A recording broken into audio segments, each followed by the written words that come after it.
Makakakuha na ng diskwento sa pasahe sa piling sasakyang pandagat sa iba't ibang lugar sa bansa simula ngayong araw. Sa ilalim ito ng implementasyon ng Sea-Based Service Contracting Program ng Maritime Industry Authority o MARINA.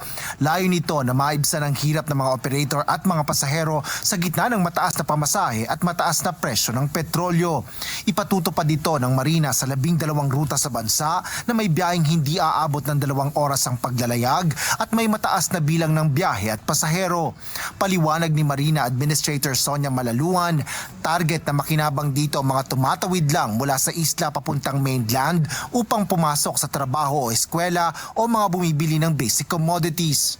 Babayaran ng programa yung difference lang in the fare.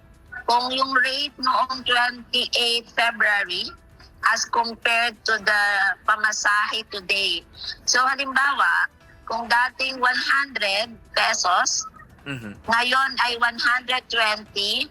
Sagot po ng programang Lakbay Alalay ng gobyerno, ang 20 pesos sa bawat pasahero na sasakay sa mga barko at bangka na nagpa-participate sa programa.